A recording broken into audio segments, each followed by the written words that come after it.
Myself, Dr. Mamta Sharma, Associate Professor Political Science, Government College, Berod.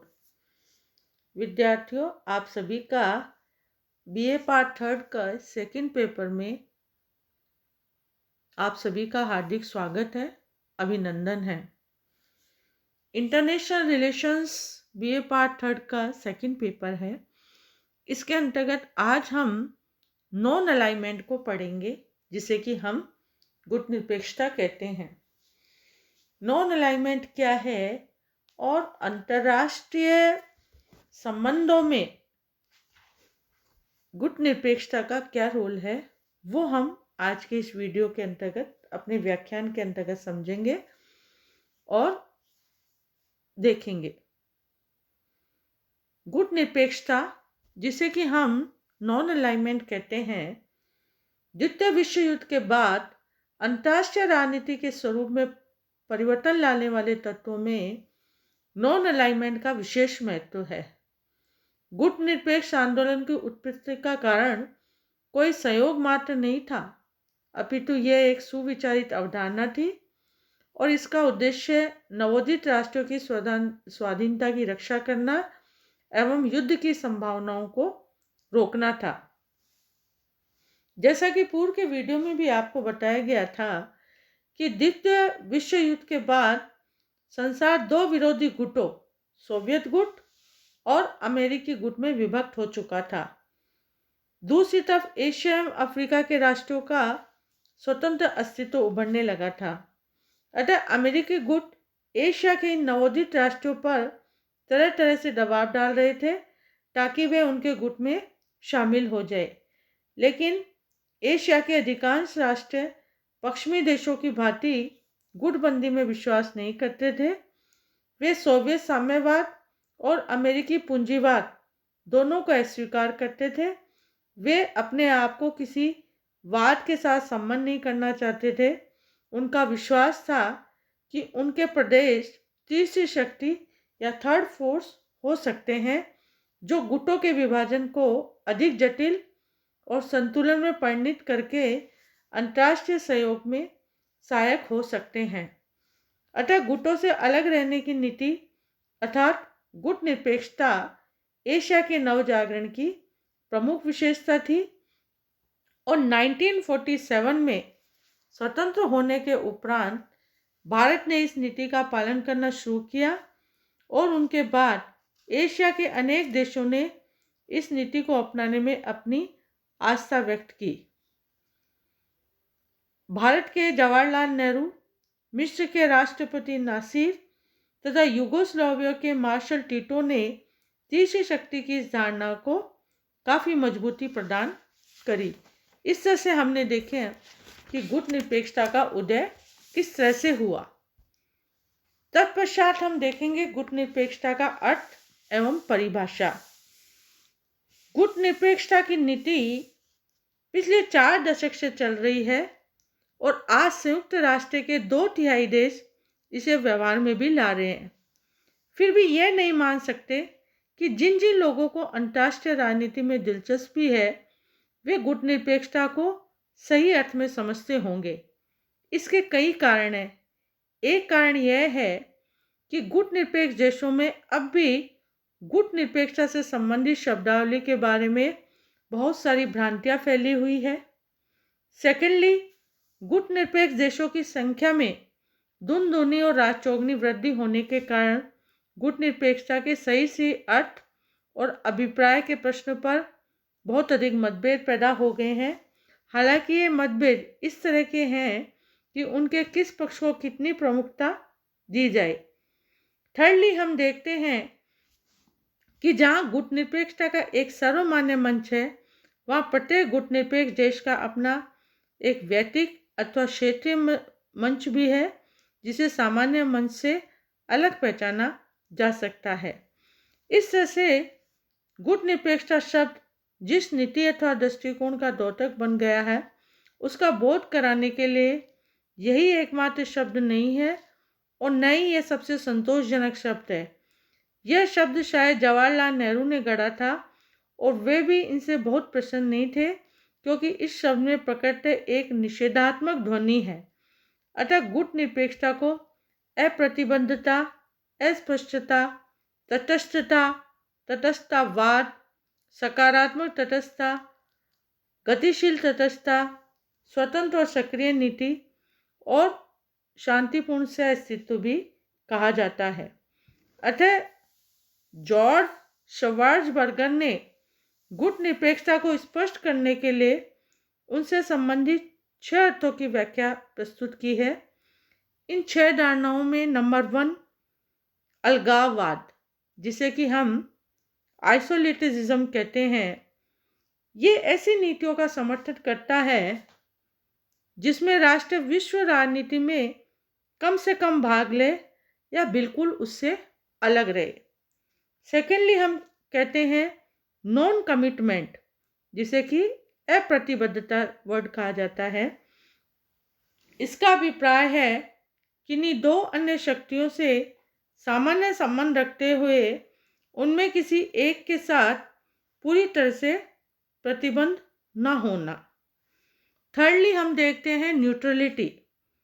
तटस्थीकरण की अगर हम बात करते हैं तो देश हमेशा के लिए तटस्थ और अपनी इस तटस्थीकृत स्थिति को कभी नहीं छोड़ सकता। स्विट्जरलैंड इसी स्वरूप के राज्य का महत्वपूर्ण उदाहरण है। फोर्थली यूनिलैटरलिज्म, जिसे हम एक पक्षपात कहते हैं, इस सिद्धांत का हामी है कि प्रत्येक देश को निशस्त्रीकरण जैसे आदर्शों का पालन करने की नीति अपनानी चाहिए और ऐसा करने में इस बात पर बिल्कुल ध्यान नहीं देना चाहिए कि अन्य देश भी ऐसा करते हैं या नहीं। नेक्स्ट इसके अंतर्गत होता है नॉन इन्वॉल्वमेंट, जिसे कि असंलग्नता कहते हैं, कि विभिन्न परस्पर विरोधी विचारधाराओं के मध्य हो रहे संघर्ष से उत्पन्न खतरों को समझने पर जोर देती है और यह बताती है कि हमें इस संघर्ष से अलग रहना चाहिए। इस तरह से हम देखते हैं कि जॉर्ज श्वार्ज़बर्गर के अभिमत में गुटनिरपेक्षता उपयुक्त सभी धारणाओं से भिन्न है। वस्तुतः यह मैत्री संधियों अथवा गुटों से बाहर रहने की नीति है। अर्थात गुटनिरपेक्षता का सार तत्व यह है कि अंतर्राष्ट्रीय मामलों में विशेषतः दोनों सर्वोच्च शक्तियों के प्रति नीतियों और अभिवृत्तियों के संदर्भ में नीति और कार्यवाही को पर्याप्त दोनों की स्वतंत्रता बनाए रखी जानी चाहिए। और गुटनिरपेक्षता का अर्थ शक्तिमूलक राजनीति से पृथक रहना तथा सभी राज्यों के साथ शांतिपूर्ण सहअस्तित्व और सक्रिय अंतर्राष्ट्रीय सहयोग हो, चाहे वे राष्ट्र गुटबंद हो या गुटनिरपेक्ष हो। अतः शीत युद्ध से पृथक्करण ही गुटनिरपेक्षता का सार तत्व है।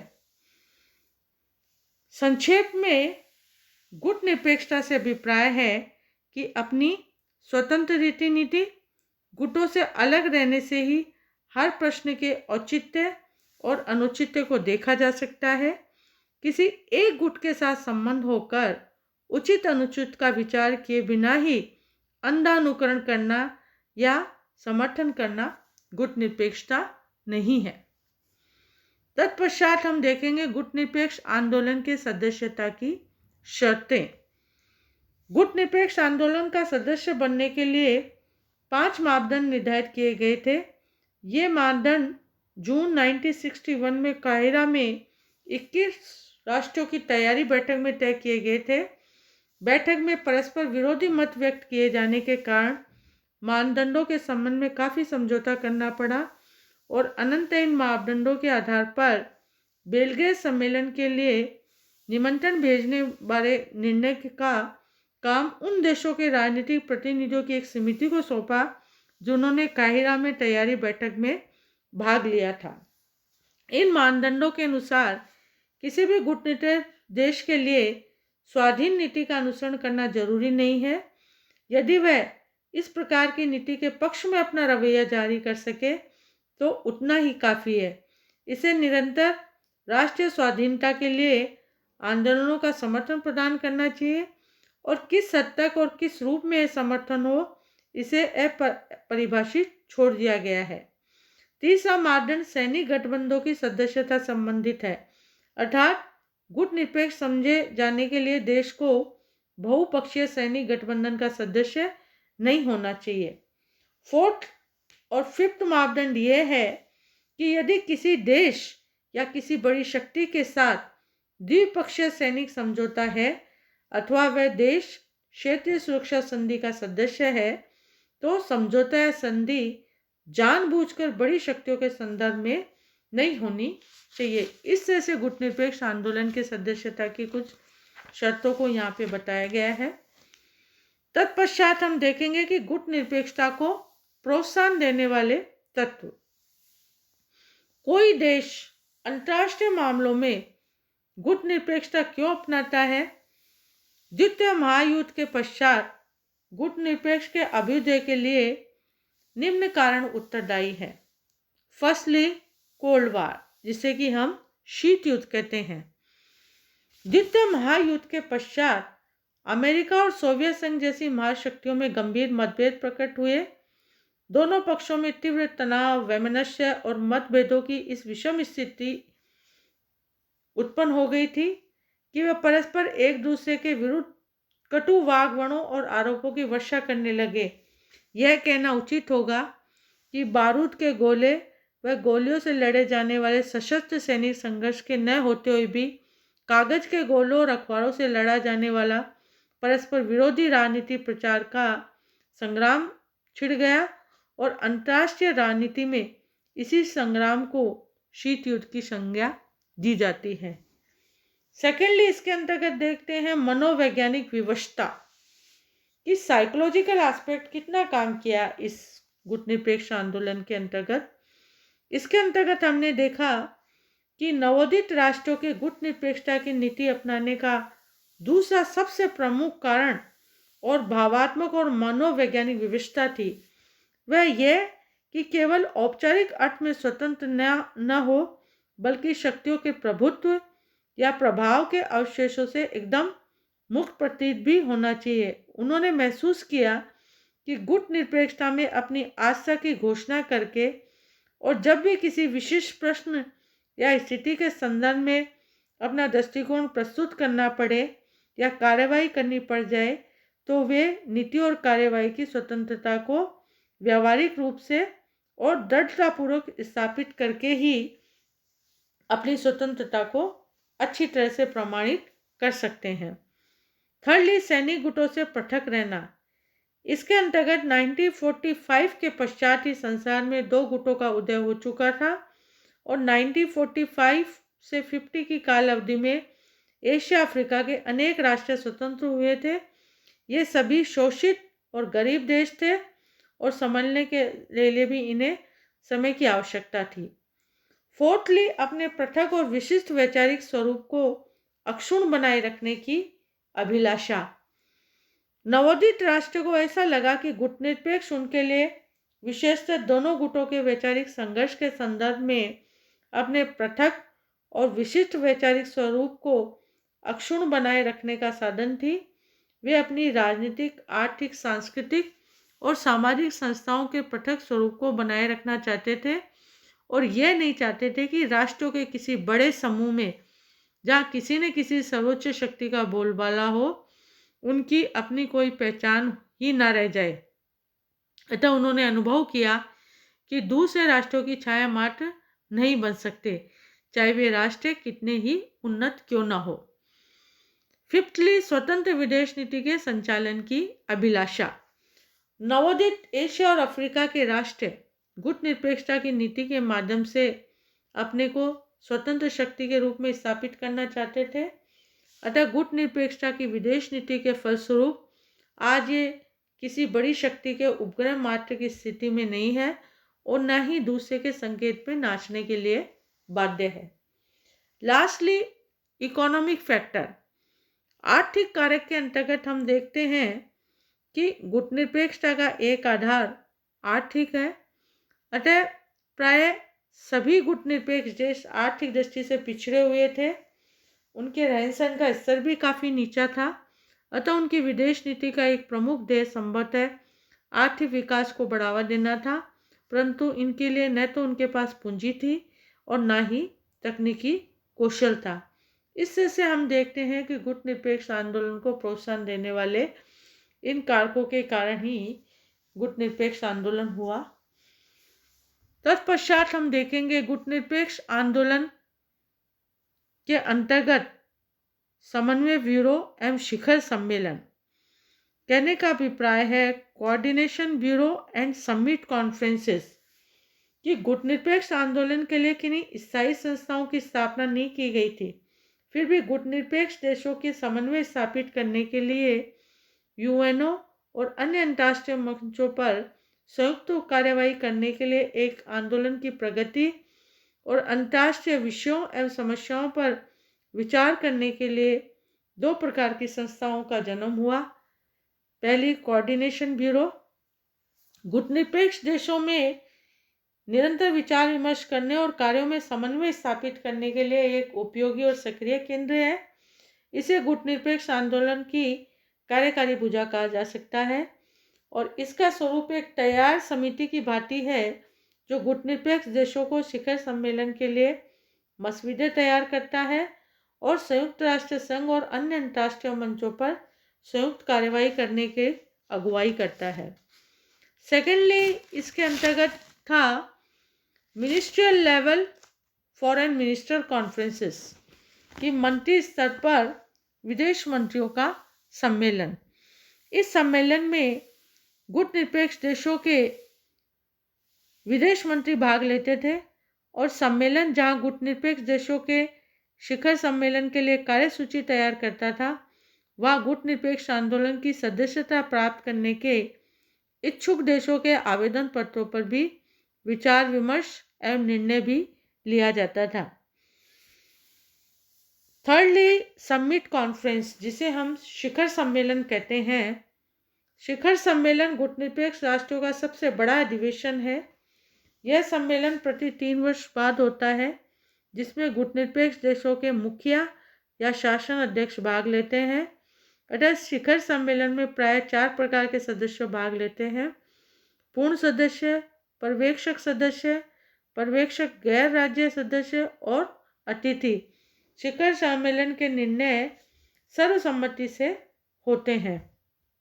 अतः गुटनिरपेक्षता की बढ़ती हुई लोकप्रियता का प्रमाण हमें गुटनिरपेक्ष देशों के विभिन्न शिखर सम्मेलनों में देखने को मिलता है। इसे कई तरह के लाभ होते हैं। नंबर 1, गुटनिरपेक्षता की लोकप्रियता में वृद्धि होती है। अंतर्राष्ट्रीय मामलों पर गुटनिरपेक्ष देशों के दृष्टिकोण स्वरूप अव्यक्त होते हैं। थर्डली, गुटनिरपेक्ष देशों में पारस्परिक राजनीतिक, आर्थिक और सांस्कृतिक सहयोग में वृद्धि होती है। अतः गुटनिरपेक्ष राष्ट्रों ने अपने शिखर सम्मेलनों द्वारा विश्व राजनीति की विभिन्न समस्याओं पर गंभीर रूप से विचार विमर्श किया और उनके समाधान के लिए कई महत्वपूर्ण सुझाव भी इसके अंतर्गत दिए, जो कि हमारी अंतर्राष्ट्रीय राजनीति को प्रभावित करते हैं। तत्पश्चात इसके अंदर हम 13वें गुटनिरपेक्ष शिखर सम्मेलन की बात करेंगे। 13वां गुटनिरपेक्ष शिखर सम्मेलन 116 सदस्यीय गुटनिरपेक्ष आंदोलन का 13वां शिखर सम्मेलन 25 फरवरी 2003 को कुआलालंपुर, जो कि मलेशिया में संपन्न हुआ था। इनकी घोषणा पत्र में कहा गया था कि संयुक्त राष्ट्र के साथ साथ आंदोलन के सदस्य राष्ट्रों के हितों की सुरक्षा के लिए बहुपक्षीय प्रक्रिया अनिवार्य तौर पर अपनानी जानी चाहिए और नाम नेताओं ने संयुक्त राष्ट्र को मजबूत करने तथा बहुध्रुवीय विश्व को बढ़ावा देने का संकल्प व्यक्त किया था, ताकि अंतर्राष्ट्रीय आतंकवाद की चुनौतियों का सामना किया जा सके। इस तरह से हम देखेंगे कि गुटनिरपेक्ष आंदोलन का उदय और इसके अंतर्गत उनको प्रोत्साहन देने के लिए कौन कौन से तत्व महत्वपूर्ण थे और गुटनिरपेक्ष आंदोलन को बढ़ावा देने के लिए किस तरह से कोऑर्डिनेशन ब्यूरो और मिनिस्ट्रियल लेवल और समिट कॉन्फ्रेंस का रोल रहा। आज के वीडियो में हम इतना ही देखेंगे। नेक्स्ट वीडियो में इससे आगे की बात को बताया जाएगा। धन्यवाद।